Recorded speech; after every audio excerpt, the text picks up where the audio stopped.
Bismillahirrahmanirrahim. Assalamualaikum warahmatullahi wabarakatuh. Alhamdulillah nahmaduhu wa nasta'inuhu wa nastaghfiruh wa na'udzu billahi min shururi anfusina wa sayyiati a'malina may yahdihillahu fala mudilla lahu wa may yudlil fala hadiya lahu. Asyhadu an la ilaha illallah wahdahu la syarika lahu wa asyhadu anna Muhammadan abduhu wa rasuluh. Ya ayuhan nasu ittaqu rabbakum alladhi khalaqakum min nafsin wahidah wa khalaqa minha zawjaha wa batha minhuma rijalan katsiran wa nisaa'a wattaqullaha alladhi tasaaluna bihi wal arham innallaha kana 'alaykum raqiba.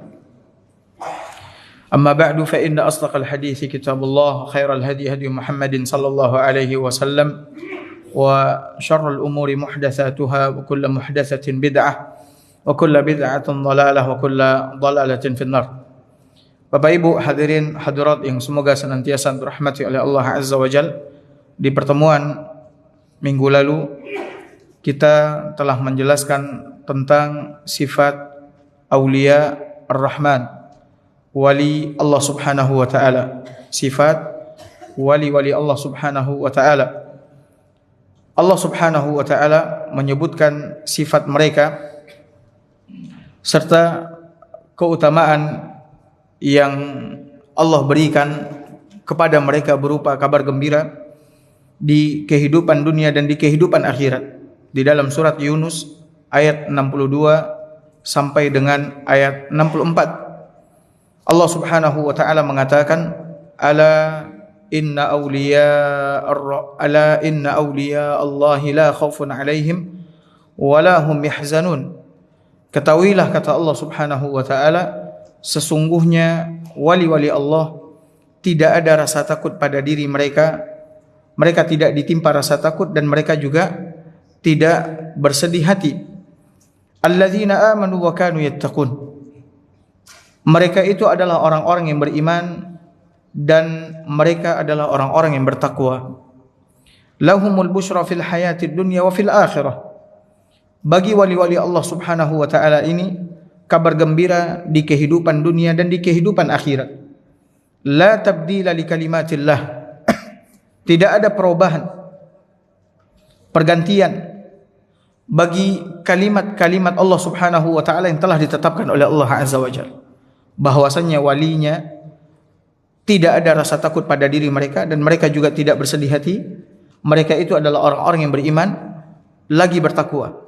Tidak ada perubahan pada kalimat-kalimat Allah Subhanahu wa taala. Dzalika huwal fawzul azim.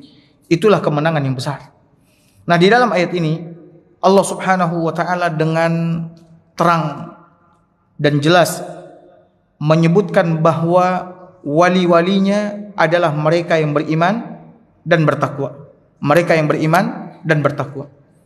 Maka siapa saja yang ingin menjadi wali Allah Subhanahu wa taala, maka hendaklah dia merealisasikan keimanan di dalam dirinya dan bertakwa kepada Allah Subhanahu wa taala. Beriman yaitu mengikrarkan dengan lisan, meyakini dengan hati dan membuktikannya dengan amalan anggota badan. Bertakwa yaitu dengan menjauhi apa-apa yang diharamkan oleh Allah Subhanahu wa taala dan mengerjakan apa-apa yang diperintahkan oleh Allah Subhanahu wa taala.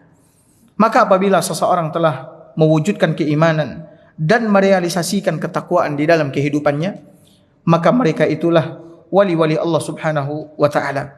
Makanya oleh karena itu, Bapak Ibu hadirin hadirat dimuliakan oleh Allah Azza wa Jalla, siapa saja yang beriman bertakwa, mereka adalah wali Allah.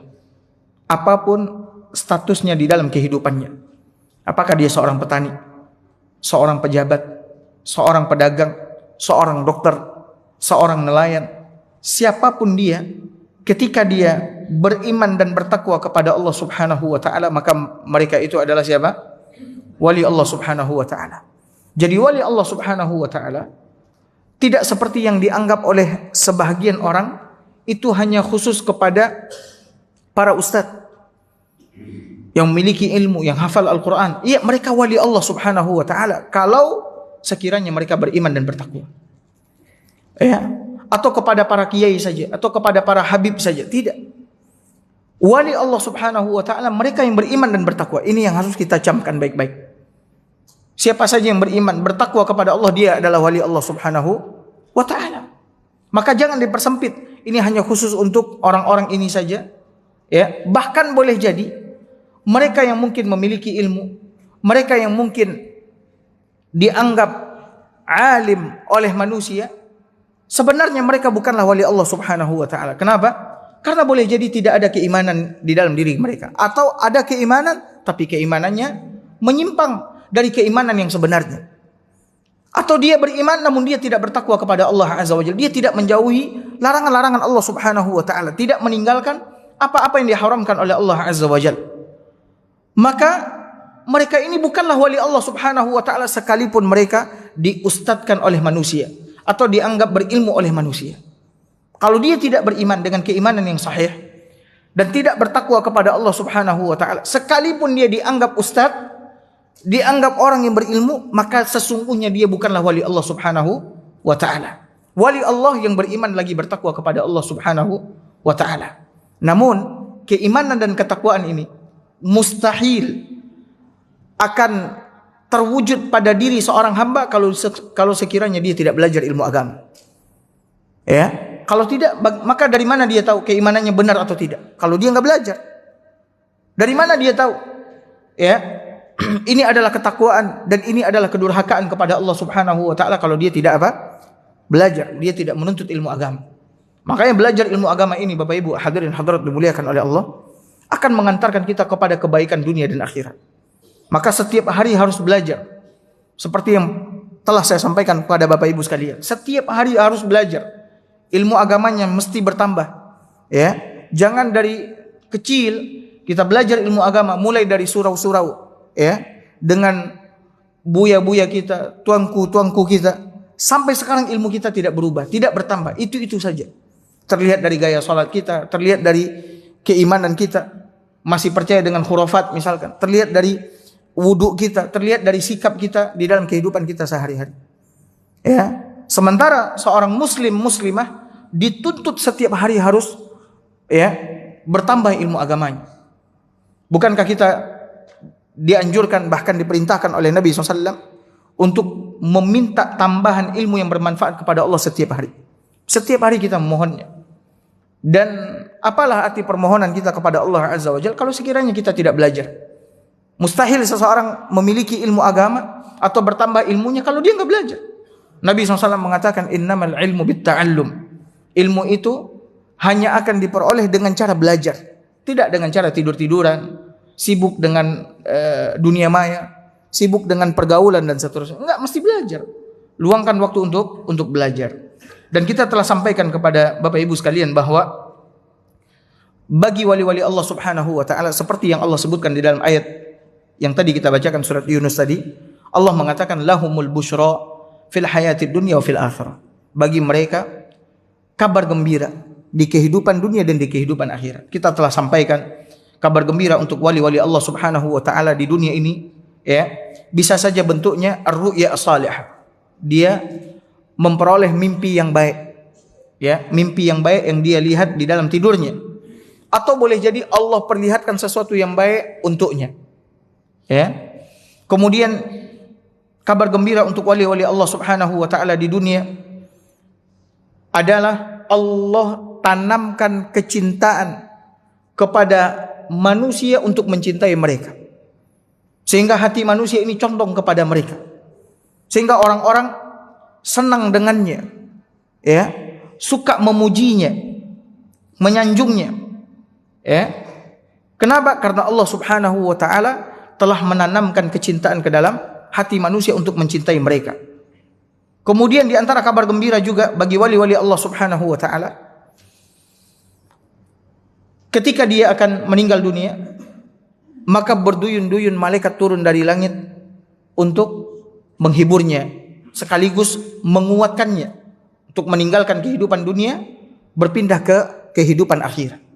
Sebagaimana Allah sebutkan dalam surat Fussilat ayat 30 sampai dengan 32. Kemudian di antara kabar gembira juga bagi wali-wali Allah di kehidupan akhirat, mereka tidak akan ditimpa ketakutan dan kengerian pada hari kiamat kelak ketika Allah Subhanahu wa ta'ala membangkitkan membangkitkan manusia ini ya pada hari kiamat.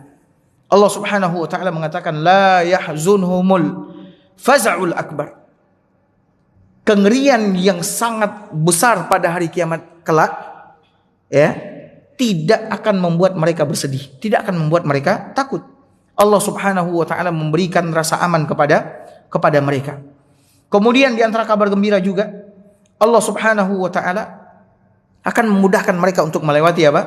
Sirat. Melewati sirat. Yang disebutkan oleh Nabi SAW bagaimana mengerikannya sirat itu. Ya. Allah Subhanahu wa taala mendirikan sirat itu di atas perut neraka jahanam. Kemudian sirat itu, jembatan titian itu sangatlah licin lagi menggelincirkan. Dan di kedua sisinya kata Nabi SAW ada khatatif wa kalalib, pengait yang akan mengait orang-orang yang berjalan di atas sirat tersebut, jembatan tersebut untuk dicampakkan ke dalam neraka. Adapun wali-wali Allah Subhanahu wa taala, Allah Subhanahu wa taala akan apa? Akan memudahkan mereka, menyelamatkan mereka ya ketika melewati titian sirat. Nah, Bapak Ibu hadirin hadirat yang dimuliakan oleh Allah Subhanahu wa taala. Kemudian Syekh Abu Islam ya Taha Abdul Wahid rahimahullahu taala mengatakan wa auliyaur rahmani kisman.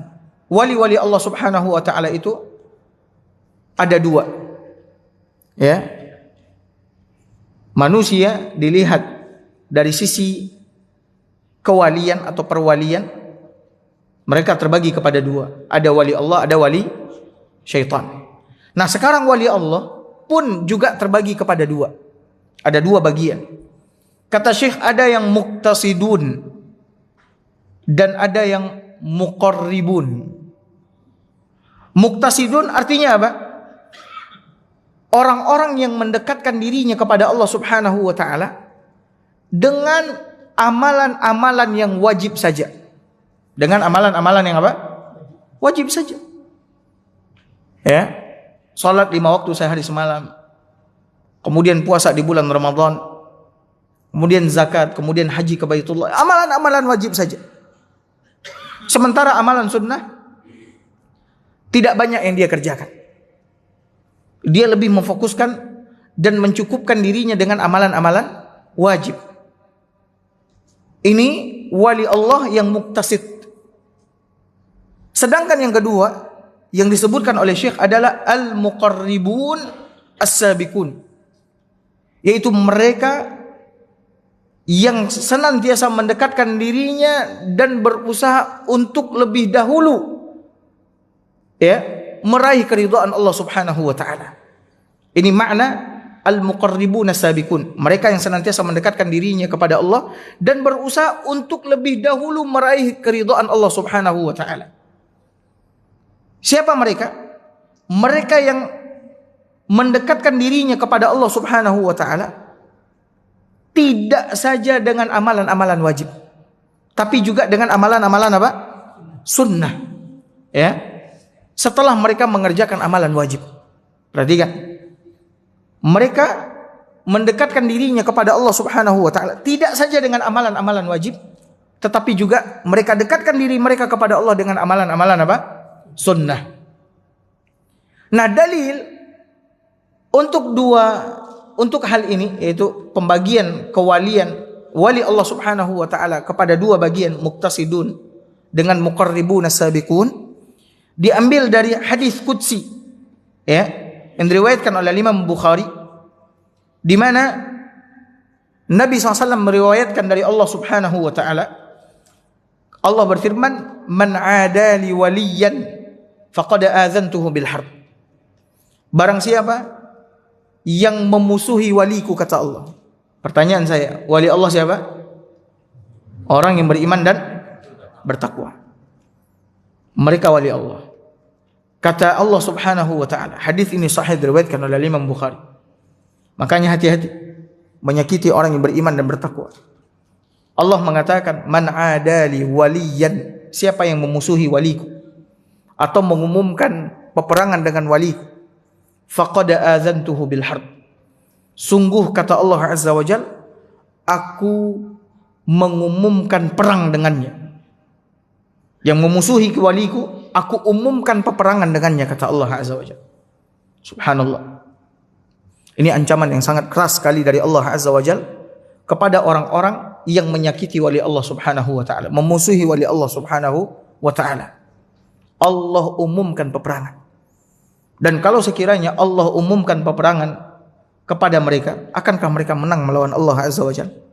Jangankan Allah Subhanahu wa taala, negeri yang mungkin, negara yang mungkin berkuasa, kemudian memiliki kekuatan, ketika dia mengumumkan peperangan dengan sebuah negara yang mungkin kecil, tidak memiliki kekuatan, itu saja sudah membuat mereka takut. Bayangkan penguasa jagat raya mengumumkan peperangan dengan orang yang menyakiti dan memusuhi walinya. Maka hati-hati, jangan sekali-kali kita menyakiti, memusuhi wali Allah Subhanahu wa taala. Kemudian Allah mengatakan, "Wa ma taqarraba ilayya 'abdi bi syai'in ahabba ilayya mimma aftaradtu 'alaihi." Tidaklah hambaku mendekatkan dirinya kepadaku dengan sesuatu amalan, dengan suatu amalan yang lebih aku cintai daripada apa yang aku wajibkan. Ya. Tidak ada amalan yang dilakukan oleh seorang hamba, kata Allah Azza wa Jalla, untuk mendekatkan dirinya kepadaku yang lebih aku cintai selain daripada amalan yang aku wajibkan.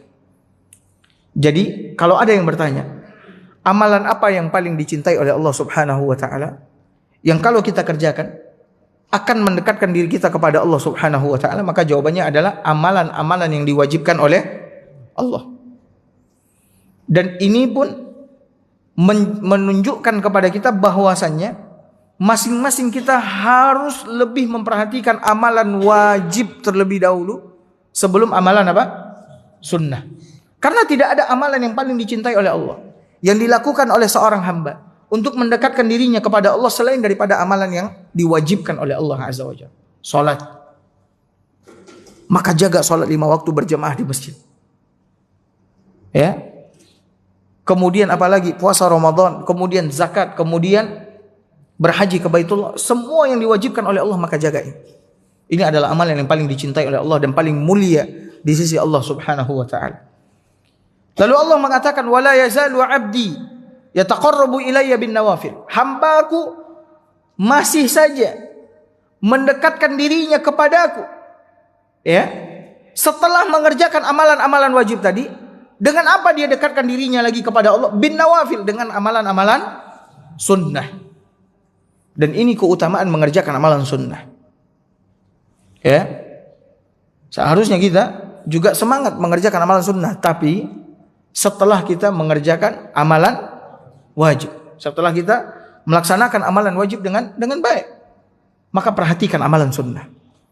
Sehingga kata Allah Subhanahu wa taala, "Hatta uhibbah."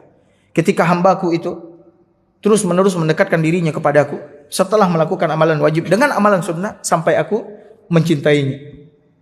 Sampai aku apa? Mencintainya.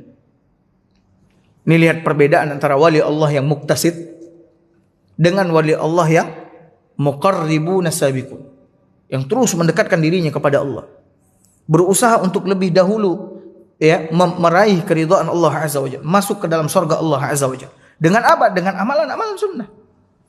Ya, dengan amalan-amalan sunnah. Sampai Allah mengatakan, hingga aku mencintainya. Lalu Allah mengatakan, fa iza ahbabtu, kalau aku sudah mencintai hambaku itu, kuntu sam'ahu alladhi yasma'u bih, aku akan menjadi pendengaran yang dia gunakan untuk mendengar. Wa basarahu alladhi yubsiru bih, mata yang dia gunakan untuk melihat. Wa yadahu allati yabtishu biha, tangan yang dia gunakan untuk berbuat. Wa rijlahu allati yamshi biha, dan kaki yang dia gunakan untuk apa? Melangkah. Maknanya adalah Allah bukan bersatu dengan diri kita sehingga dia menjadi telinga kita, mata kita, tangan kita, kaki kita. Tidak. Tapi maknanya Allah akan membimbing anggota tubuh kita ke jalan-jalan yang dia ridhai. Telinga ini tidak akan mendengar kecuali yang Allah ridhai. Mata tidak akan melihat kecuali yang diridhai oleh Allah.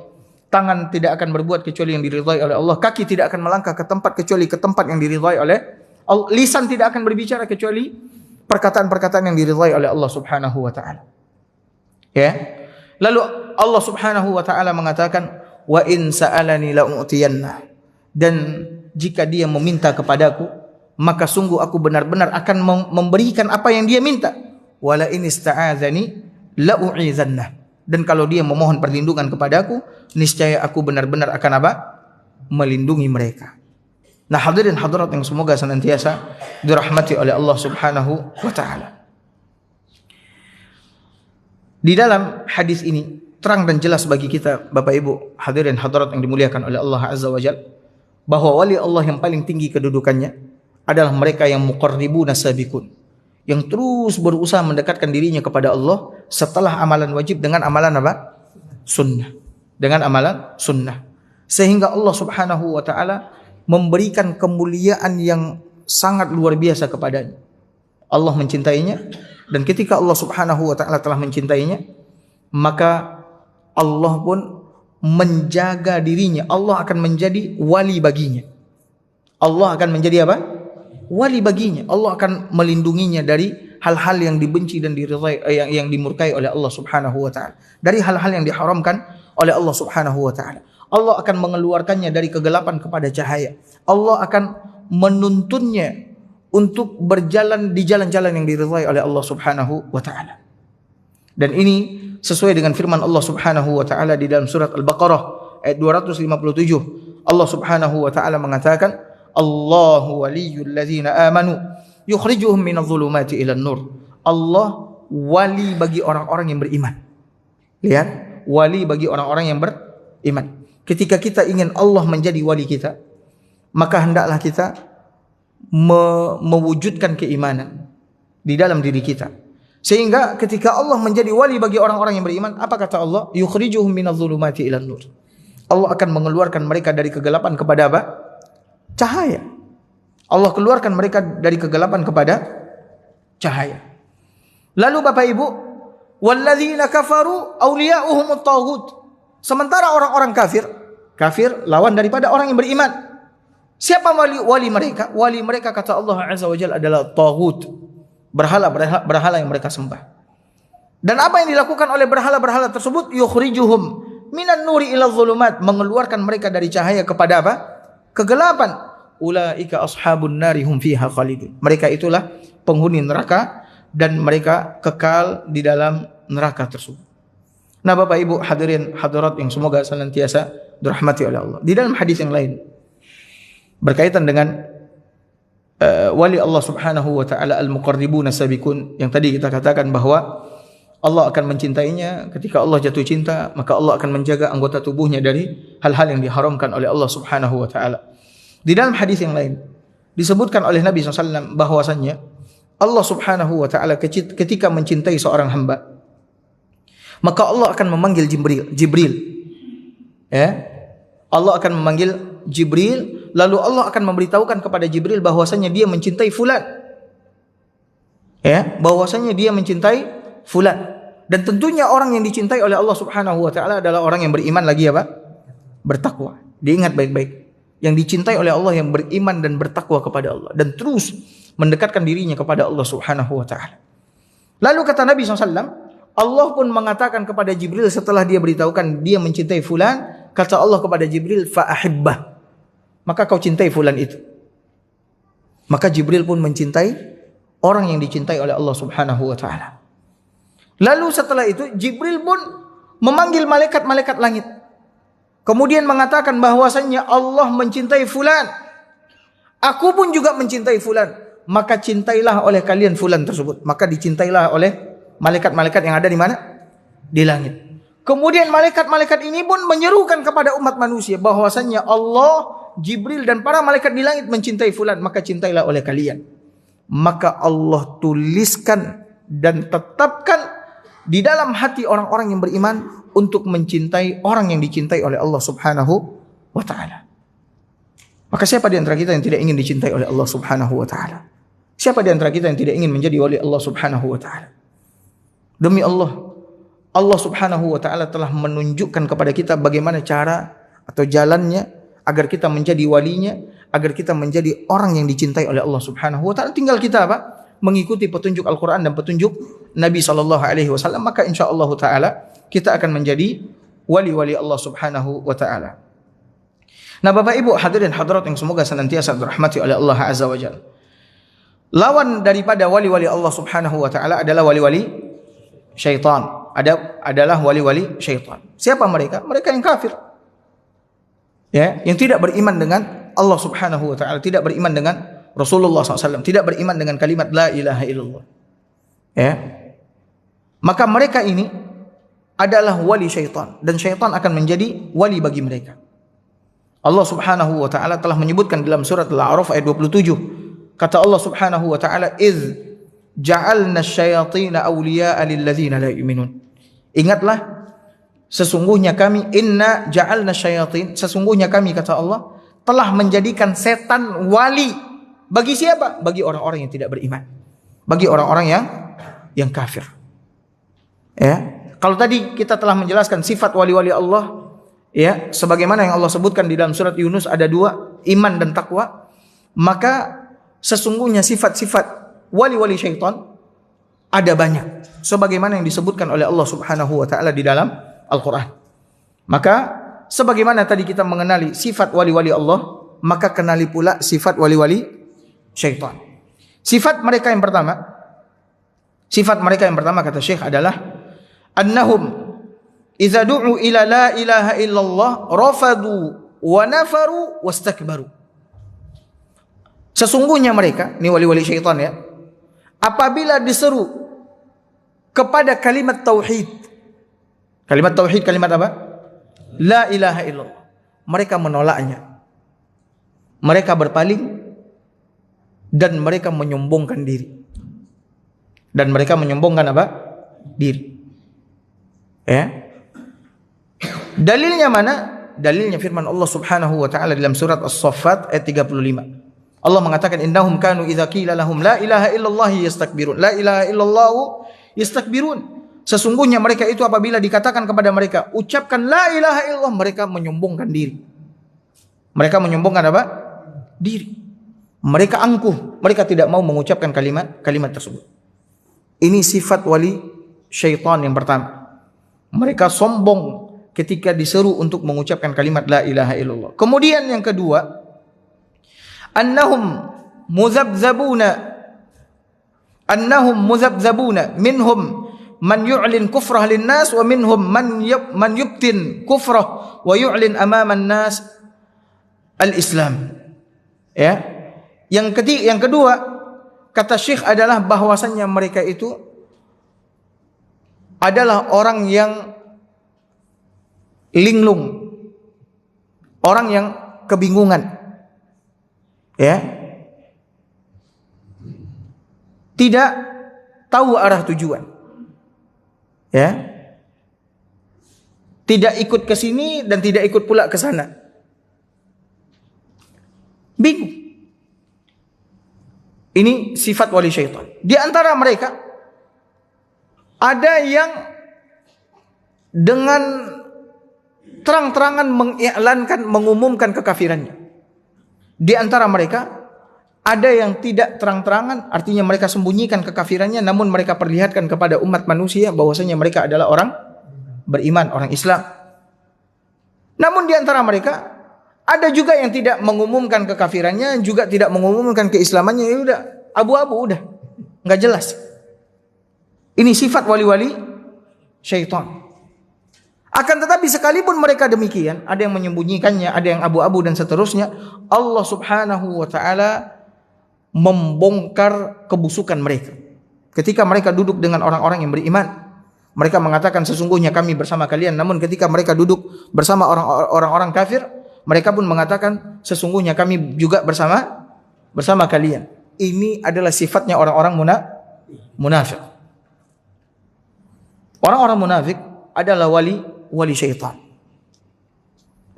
Di antara mereka ada yang dengan tegas mengiklankan kekafirannya, ada yang menyembunyikannya, ada yang abu-abu, udah enggak ke sini juga enggak ke sana. Ketika duduk bersama orang-orang yang beriman, mereka mengatakan kami juga beriman seperti kalian. Ketika duduk bersama orang-orang kafir, maka mereka pun juga mengatakan sesungguhnya kami bersama kami cuman sekedar mengejek dan mengolok-olok orang-orang yang beriman. Dalil untuk sifat yang kedua ini adalah firman Allah Subhanahu wa taala dalam surat An-Nisa ayat 143. Allah mengatakan mudzabzabina baina dzalik. Mereka bimbang di antara hal yang demikian itu. La ilaha ula wa la ilaha ula. Tidak berdiri bersama mereka itu dan juga tidak berdiri bersama mereka yang ada di sana. Wa may yudlilillahu falan tajida lahu sabila. Dan siapa yang disesatkan oleh Allah, maka engkau tidak akan menemukan jalan untuk memberikan hidayah kepadanya. Ya. Ini sifat wali syaitan yang kedua. Kebimbangan, kebingungan, tidak tahu arah tujuan. Atau bisa dikatakan mereka yang munafik. Mereka yang munafik. Yang ketiga, sifat mereka adalah annahum idza du'u ila al-kitabi was sunnah litahakum bainahum rafadu dzalik. Bahwasanya mereka apabila diseru untuk menghukumi permasalahan di antara mereka dengan Al-Quran dan Sunnah, mereka menolaknya. Disuruh untuk berhukum kembali kepada hukum Al-Quran dan Sunnah, maka mereka apa? Menolaknya. Ya. Kalaupun mereka terima, mereka akan mengatakan sami'na wa asaina. Okelah, kita berhukum dengan Al-Quran dan Sunnah. Namun mereka mengatakan kita dengarkan, namun kita langgar dan durhakai hukum ini. Ini sama seperti ucapan orang-orang Yahudi. Ya, sama seperti ucapan orang-orang Yahudi. Mereka mendengarkan Taurat yang dibawa oleh Nabi Musa, akan tetapi mereka apa? Mendurhakai Taurat tersebut, menyelisihi perintah yang ada di dalam Taurat dan melanggar larangan-larangan yang telah ditetapkan oleh Allah di dalam Taurat. Ya. Makanya hadirin hadirat dimuliakan oleh Allah. Ketika kita diajak untuk kembali berhukum dengan Al-Quran dan Sunnah, maka seharusnya kita apa? Mendukungnya. Sami'na wa ata'na. Ya, kita menerimanya dengan lapang dada, kita ridho. Karena tidak ada hukum yang paling baik selain daripada apa yang telah ditetapkan oleh Allah Subhanahu wa taala di dalam Al-Quran maupun melalui lisan Nabi sallallahu alaihi wasallam. Dalilnya mana? Firman Allah Subhanahu wa taala dalam surat An-Nur ayat 47-48. Allah mengatakan wa yaquluna amanna billahi wa bir rasul wa ata'na thumma yatawalla fariqum minhum min ba'di dzalik wa ma ulaika bil mu'minin. Mereka mengatakan kami beriman kepada Allah dan kepada Rasul, kami mentaati, kemudian berpalinglah sekelompok orang di antara mereka yang beriman ini setelah mereka mengatakan itu, namun mereka berpaling. Ya. Mereka tidak jadi beriman dengan Allah dan Rasul. Sehingga Allah mengatakan mengenai mereka ini, mereka itu bukanlah orang-orang yang beriman, kata Allah Azza wa Jalla. Wa idza du'u ila Allahi wa rasulihi liyahkuma bainahum idza fariqum minhum mu'ridun. Apabila mereka diseru kepada Allah dan Rasul untuk menetapkan hukum di antara mereka, tiba-tiba kata Allah Azza wa Jalla ada sekelompok orang di antara mereka yang berpaling dari hukum Allah dan Rasul. Itu sifat wali syaitan yang ketiga. Yang keempat, annahum yakdzibun wa ya'sunallaha 'azza wa jalla bil-laili wan-nahar. Sifat wali syaitan yang keempat adalah mereka suka dan senantiasa berbohong. Suka dan senantiasa apa? Berbohong. Bahkan kebohongan itu menjadi tameng mereka di tengah-tengah kaum muslimin. Dan mereka suka bermaksiat baik di waktu malam maupun di waktu siang. Kerjaannya bermaksiat terus, hanyut di dalam dosa dan maksiat. Dalilnya mana? Firman Allah di dalam surat Asy-Syu'ara ayat 221 sampai dengan 223. Allah mengatakan, "Hal unabbi'ukum 'ala man tanazzalu syayatin?" Maukah kalian, kata Allah Azza wa Jalla, aku beritahukan kepada kalian kepada siapa saja setan itu berkuasa. Atas siapa saja setan itu akan berkuasa sehingga dia menjadi apa? Wali. Maka Allah mengatakan tanazzalu ala kulli affakin asim. Setan itu akan berkuasa atas setiap orang yang ragu, ya, ragu, tidak beriman, lagi berbuat dosa. Yulquna sam'a wa aktsaruhum kadzibun. Mereka memberikan pendengaran mereka, namun sebenarnya kebanyakan mereka adalah orang-orang yang berdusta, berbohong. Nah, ayat ini menjadi dalil bahwasanya Bapak Ibu hadirin hadirat yang dimuliakan oleh Allah, setan akan menjadi wali bagi siapa saja yang suka berdusta. Al-affak, kata Syekh, adalah syadidul kadzib. Orang yang sangat apa ya? Sangat ngeri sekali bohongnya, dustanya. Sampai-sampai dia dikenal oleh manusia sebagai seorang pembohong besar. Sedangkan al-athim, yaitu orang yang senantiasa berbuat dosa dan maksiat kepada Allah Subhanahu wa taala, baik di waktu siang maupun di waktu malam. Nah, Bapak Ibu hadirin hadirat yang dimuliakan oleh Allah Subhanahu wa taala, siapa mereka yang suka berbohong, berdusta ini? Ya. Mereka adalah disebutkan oleh Syekh, di antaranya seperti al-musya'widz. Ya. Para tukang sulap. Ya, para tukang sulap yang ditolong dan dibantu oleh syaitan. Para tukang sihir, tukang sulap dan lain sebagainya yang bekerja sama dengan siapa? Syaitan. Ya. Di mana mereka ini telah ditipu oleh syaitan. Dan syaitan tidak akan melayani mereka kecuali apabila mereka melakukan kekufuran yang besar kepada Allah Azza wa Jalla. Lalu orang-orang bodoh dari kalangan kaum muslimin pun datang kepada mereka. Kemudian melihat, mendengar ucapan mereka, lalu membenarkan apa yang mereka katakan. Ya. Makanya hati-hati Bapak Ibu sekalian. Apalagi di zaman sekarang ini banyak sekali para dukun. Ya, tukang sulap, tukang sihir dan sebagainya. Hati-hati. Ya. Orang-orang yang memiliki akidah keimanan yang benar, maka sedikit pun dia tidak akan percaya dengan ucapan mereka. Ya, sedikit pun tidak akan percaya dengan ucapan mereka. Kemudian sifatnya yang kelima, Bapak Ibu hadirin hadirat yang dimuliakan oleh Allah Subhanahu wa taala, adalah bahwasanya annahum la yadhkurunallaha abadan. Mereka selama-lamanya tidak akan pernah berzikir kepada Allah Subhanahu wa taala, mengingat Allah Azza wa Jalla. Wa idza dzakarullaha zakaruhu bima yukhaliful kitab wa sunnah. Apabila mereka berzikir kepada Allah Azza wa Jalla, mereka berzikir kepada Allah dengan sesuatu yang menyelisihi Al-Quran dan Sunnah. Allah Subhanahu wa ta'ala berfirman dalam surat Al-Mujadilah ayat 19, istahwaza alaihimus syaitan. Syaitan telah menguasai mereka. Fa'ansahum zikrallah. Karena syaitan telah menjadi wali mereka, maka dikuasai oleh syaitan. Maka setan pun telah membuat mereka lupa untuk berzikir kepada Allah Azza wa Jalla. Ulaika hizbus syaitan. Mereka itu adalah golongan setan. Ala inna hizbas syaitani humul khasirun. Ketahuilah sesungguhnya golongan setan itu adalah orang-orang yang merugi. Nah, Bapak Ibu hadirin hadirat yang dimuliakan oleh Allah Subhanahu wa taala. Ketika kita telah mengetahui mana wali Allah dan mana wali syaitan, maka kita bisa membedakan hari ini orang-orang yang mengaku menjadi wali Allah.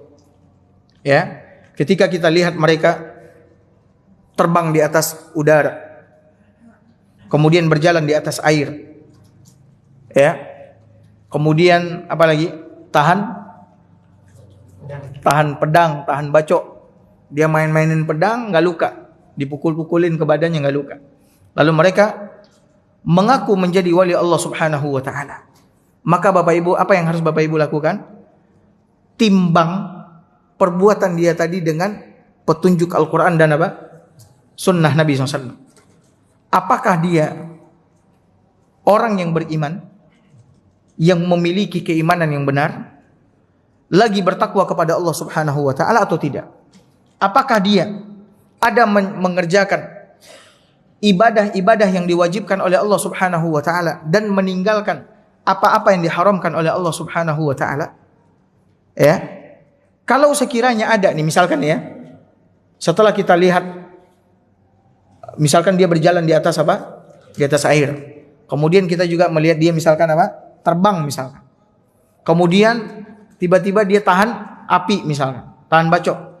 Ketika kita timbang amalan-amalannya di atas Al-Quran dan Sunnah, kalau kita temukan dia orang yang beriman, pemilik akidah yang benar, kemudian dia adalah orang yang menjaga amalan-amalan yang wajib, dia adalah orang yang menjauhi apa-apa yang diharamkan oleh Allah, maka ketahuilah sesungguhnya dia itu adalah wali Allah yang Allah berikan karomah kepadanya. Kalau sekiranya dia Dia beriman, bertakwa, dia jalankan perintah Allah, dia jauhi larangan Allah Azza wa Jalla. Tiba-tiba kita lihat ini. Karena bisa saja wali Allah Subhanahu wa taala, mereka yang beriman bertakwa ini, Allah berikan karamah, kemuliaan, melakukan hal yang luar biasa di luar nalar manusia, seperti jalan di atas air. Bisa saja. Seperti misalkan ketika dia dipukul dengan pedang, tiba-tiba apa? Kebal. Tidak luka sedikit pun. Ya. Berarti itu adalah karamah yang diberikan oleh Allah Subhanahu wa taala. Namun kalau sekiranya kita temukan ternyata dia bukanlah orang yang beriman, dia bekerja sama dengan setan, ternyata dia dukun dan lain sebagainya, bahkan tidak salat, ya, kemudian tidak berzikir kepada Allah, melakukan hal yang diharamkan oleh Allah Azza wa Jalla. Namun kita temukan dia bisa jalan di atas air, bisa terbang, tahan bacok dan sebagainya, maka ketahuilah bahwasanya dia itu bukanlah wali Allah tapi wali syaitan. Jadi dari sini Bapak Ibu hadirin hadirat dimuliakan oleh Allah Subhanahu wa taala, dari sini diharapkan Bapak Ibu sudah bisa membedakan mana wali Allah, mana wali syaitan. Ketika ada orang yang bertanya, tunjukkan kepadaku wali Allah Subhanahu wa taala, maka kita bawa dia kepada orang yang beriman lagi bertakwa kepada Allah Azza wa Jalla. Ya, miliki akhlak yang mulia, tawadhu dan seterusnya, tidak sombong dan sebagainya. Tidak seperti yang disebutkan oleh Syekh. Kalau sekarang ini ditanya, wali Allah yang mana? Maka kita ditunjukkan ke kuburan. Suruh minta kepada mayit yang ada dalam kubur, atau ditunjukkan kepada orang gila, atau ditunjukkan kepada orang yang berbuat dosa, berbuat maksiat siang malam, ya. Apakah mereka itu wali Allah Subhanahu wa taala atau mereka itu adalah wali syaitan? Makanya oleh karena itu Bapak Ibu hadirin hadirat yang dimuliakan oleh Allah, Syekh menerangkan ini kepada kita. Tujuannya apa? Agar tidak lagi rancu, ya, kaum muslimin di dalam melihat dan memandang mana wali Allah dan mana wali syaitan. Dari situ akan tampak terang dan jelas bagi kita, wali Allah ini ternyata yang ini ternyata bukan wali Allah, ini cuma sekadar iddia, pengakuan saja, klaim saja bahwasanya dia adalah wali Allah Subhanahu wa taala. Tapi Bapak Ibu hadirin hadirat dimuliakan oleh Allah Azza wa Jalla, insyaallah kita akan masuk kepada bahasan yang baru. Di antara konsekuensi dari syahadat la ilaha illallah adalah ad-du'a, yaitu berdoa kepada Allah Subhanahu wa taala. Ini akan menjadi bahasan kita di pertemuan kita berikutnya. Barakallahu fikum. Sallallahu ala nabiyina Muhammad wa ala alihi wa sahbihi wasallam. Assalamualaikum warahmatullahi wabarakatuh.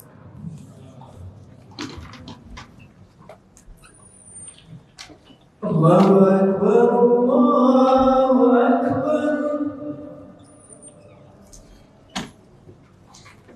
Allah